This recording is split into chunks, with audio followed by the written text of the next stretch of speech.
In school, teachers have to do something in order to keep classrooms in order. But how much is too much? Whether the student went too far or the teacher was in a bad mood, there are some punishments that go too far. Monster Closet. A pre-kindergarten teacher and her assistant from Houston, Texas lost their jobs after they used the janitor's closet for punishing their 4-year-old students. They called the closet the Monster Closet and held the door shut with their feet, turned the lights off, and told the kids that monsters were going to eat them. Duffel Bag. 9-year-old autistic student Christopher Baker was stuffed into a duffel bag with the drawstring pulled tight as a punishment for misbehaving in class. When Christopher's mother, Sandra Baker, came to school to pick him up, she was horrified to hear her son's voice coming from the bag while a teacher's aide stood and watched. Sandra complained to the district, which prompted an investigation. Homophobic humiliation.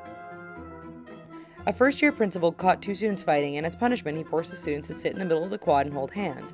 Students then started insulting the pair, throwing homophobic insults, and overall being terrible. The punishment caused outrage in social media, and parents were calling for the principal's removal. Paddled. A mother of a 6-year-old boy in Marshall, Texas was livid after her son came home from school with bruisings on his bottom. She found out that her son was paddled 3 times by his teacher at Robert E. Lee Elementary School. The boy was paddled for each time he disrupted class, and the number of paddlings increased with each session. Lunch on the floor. In 2008, at Charles Sumner Elementary School in New Jersey, Vice Principal Teresa Brown got angry after a student spilled a water jug on the cafeteria floor and proceeded to force 15 or 16 fifth-grade students to eat their lunch off the floor for 10 days. Parents of 7 of the students sued the school and won a settlement of $500,000. Students who weren't even present for the water spill were forced to eat off the floor when they returned to school.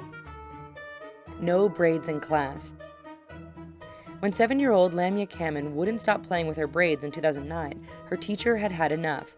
The teacher called her up to the front of the class and then proceeded to use a pair of classroom scissors to cut off one of the braids. When Lamia's mother confronted the teacher, she was met with half-hearted apologies, and Lamia moved classrooms. The teacher ended up getting suspended without pay. Wrong color shoes. A 5-year-old student was taken out of school and brought home by police because he wore shoes that were the wrong color. His family couldn't afford a pair of black shoes, so his mother colored a pair of red and white shoes black in order to cover up the decoration. Some of the ink must have come off because apparently wearing the wrong colored shoes is worthy of calling the cops. Strip searched.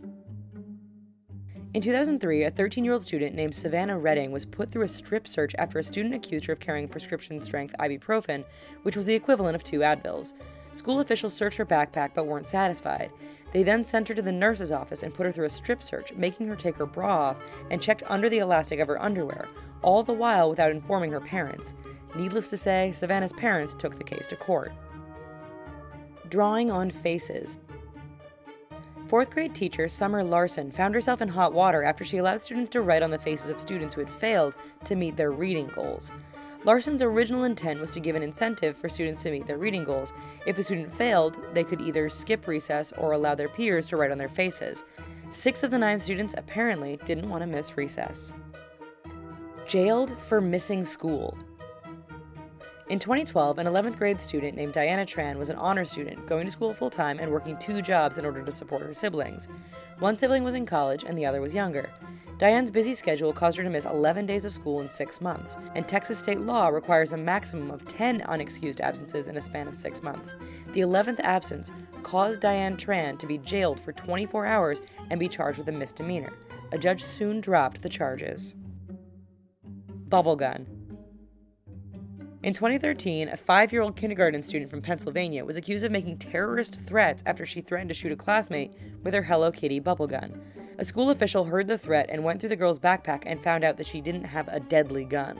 The girl received a 10-day suspension, which prompted her parents to hire an attorney and meet with the school. The suspension was reduced to 2 days. Suspended for a haircut. In 2012, a 12-year-old middle schooler named Patrick Gonzalez was suspended after he had his hair cut with a portrait of NBA player Matt Bonner on the back of his head. Patrick's mother cleared the haircut of the Spurs player with the school's first, but then Patrick was suspended until he had his head shaved, citing that the haircut was a distraction. When the Spurs heard about the incident, they gave Patrick free tickets to the playoffs.